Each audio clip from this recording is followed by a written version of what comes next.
여러분, 우리가 평생을 바쳐서 모은 소중할 자산, 이걸 지키는 이야기는 정말 아무리 강조해도 지나치지 않죠?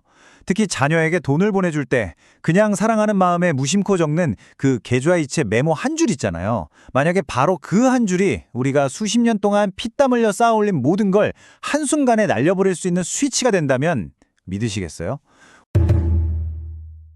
오늘은 바로 이 위험하지만 너무나 현실적인 문제에 대해 깊숙이 한번 들어가 보겠습니다.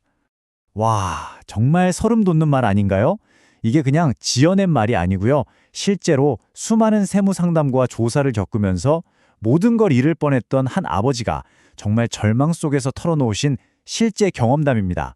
그저 자식을 돕고 싶었던 그 순수한 마음이 어떻게 평생의 후회가 될 수 있는지 이 한 문장이 오늘 우리가 마주할 현실의 무게를 그대로 보여주고 있습니다. 사실 대부분의 부모님들 마음 다 똑같잖아요. 자녀가 집 구할 때, 전세 자금이 모자랄 때, 아니면 사업 시작할 때 뭐라도 좀 보태주고 싶은 마음뿐이죠. 근데 그 순수한 사랑의 표현이 사실은 국세청이 쳐놓은 아주 거대한 세금 그물 한가운데로 스스로 걸어 들어가는 행동이 될 수 있다는 걸 아무도 제대로 알려주지 않았던 겁니다. 이 말씀이요. 세무조사를 받게 된 부모님들이 가장 먼저 그리고 가장 가슴 아프게 하시는 말씀입니다. 아니, 내 돈 내가 내 자식한테 좀 보태준 게 무슨 큰 죄라고 이렇게 범죄자 취급을 받아야 하냐면서 정말 억울해하시죠. 이렇게 선한 의도와 법의 차가운 현실 사이에서 부딪히는 이 감정적인 충돌, 바로 이게 오늘 문제의 진짜 핵심입니다.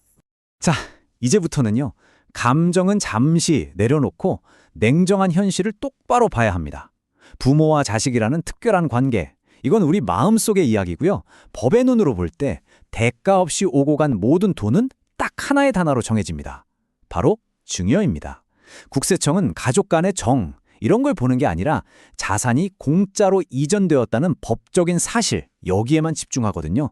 모든 비극은 바로 이 간단한 원칙을 놓치는 데서 시작됩니다. 그러니까 여기서부터 근본적인 충돌이 생기는 거예요.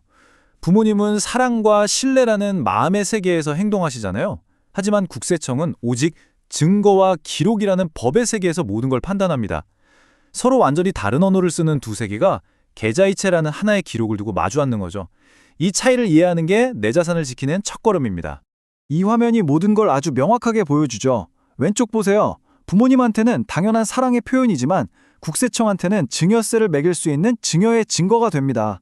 부모님한테는 마땅한 가족 부양이지만 국세청 눈에는 그냥 세금을 매겨야 할 과세 대상 거래일 뿐이에요. 그리고 제일 중요한 거, 부모님은 이건 우리 집안의 사적인 일이라고 생각하지만 국세청은 이 돈의 흐름을 증명하세요라고 요구합니다. 국세청은 감정이 아니라 오직 숫자로만 말한다는 사실 절대 잊으시면 안 됩니다. 국세청의 접근 방식은 생각보다 아주 간단하고 논리적입니다. 딱 세 가지만 궁금해요. 첫째, 이 돈 어디서 났어요?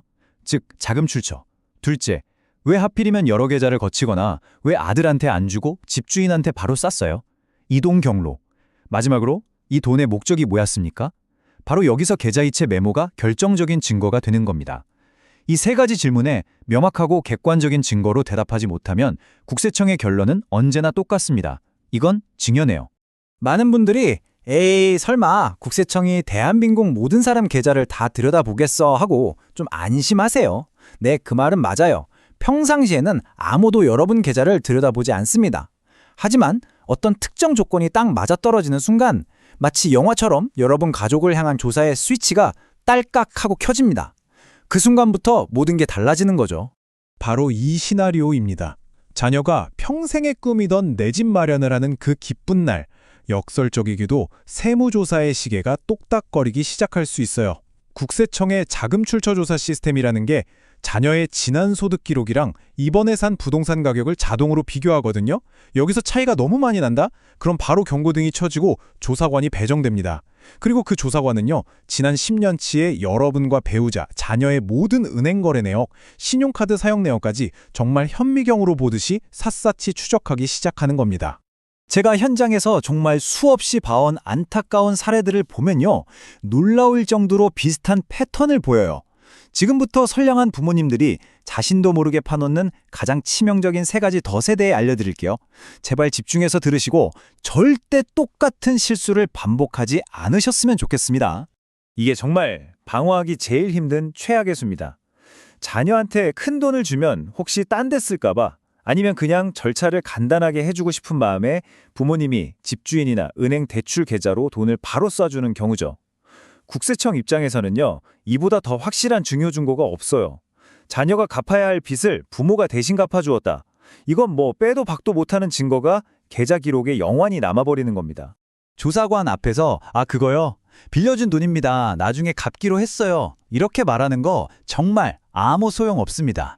법의 세계에서는요. 우리끼리 저녁 먹으면서 말로 한 약속은 그냥 없는 거나 마찬가지예요.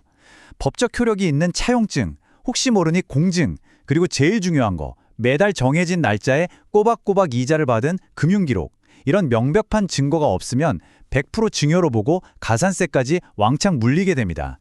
그리고 마지막 세 번째 덫, 이게 제일 허망하고 아이러니한 경우입니다. 다른 누구도 아니고 바로 내가 내 손으로 직접 남긴 기록 때문에 스스로 발목을 잡히는 상황이죠. 좋은 마음으로 적은 그 몇 글자가 몇 년 뒤에 세무조사관 앞에서는 내 유죄를 인정하는 자백 진술서가 되어버리는 겁니다. 바로 이런 메모들이에요. 전세자금, 집값 보태줌, 사랑하는 딸 지원금. 한번 상상해 보세요. 나중에 조사관이 이 이체 내역을 딱 보여주면서 이 돈 빌려주신 겁니까? 라고 물었을 때 뭐라고 대답할 수 있을까요? 내가 직접 지원금, 보태줌이라고 적어놨는데 이걸 어떻게 빌려준 돈이라고 주장하겠어요? 이 메모는 증여 사실을 스스로 인정한 가장 강력하고 반박할 수 없는 증거가 되는 겁니다. 그리고 증여세가 진짜 무서운 이유가 바로 이 10년 합산 규칙 때문이에요. 예를 들어서 한 8년 전에 자녀한테 5천만 원을 줘서 비과세 혜택을 받았다고 쳐요. 그리고 올해 또 5천만 원을 줬다? 그럼 국세청은 이걸 따로따로 보지 않아요. 10년 안에 일어난 총 1억 원의 증여로 보고 비과세 5천만 원을 뺀 나머지 5천만 원에 대해서 높은 세율로 세금을 매깁니다. 여기에 신고 안 한 것에 대한 가산세까지 붙으면 세금은 정말 눈덩이처럼 불어납니다. 자, 지금까지 문제의 심각성에 대해서는 충분히 이야기했습니다. 아마 들으시면서 마음이 좀 무거워지셨을 거예요. 하지만 걱정 마십시오. 이 모든 위험은요, 100% 예방이 가능합니다. 중요한 건 돈을 숨기거나 편법을 쓰는 게 아니라 아주 똑똑하고 투명하게 원칙을 지키는 거예요. 지금부터 여러분의 소중한 자산을 지킬 수 있는 명확한 두 가지 길을 알려드리겠습니다. 바로 이 지점에서 다들 제일 궁금해하시죠? 자녀를 돕고는 싶은데 세금 폭탄은 피하고 싶다. 그럼 도대체 어떻게 해야 하는가? 방법은 복잡하지 않습니다. 회색지대에 머물지 마시고 명확하게 둘 중 하나의 길을 선택하시면 됩니다. 바로 이 두 가지 길이 유일한 해법입니다. 첫 번째는 증여의 길이에요. 줄 거면 차라리 떳떳하게 증여 신고를 하고 세금을 내는 겁니다. 성인 자녀한테는 10년간 5천만 원까지는 세금이 없으니까요. 그 금액을 잘 활용하시고 그걸 넘는 돈에 대해서는 정당하게 세금을 내면 모든 문제가 아주 깔끔하게 끝납니다. 두 번째는 대여의 길입니다.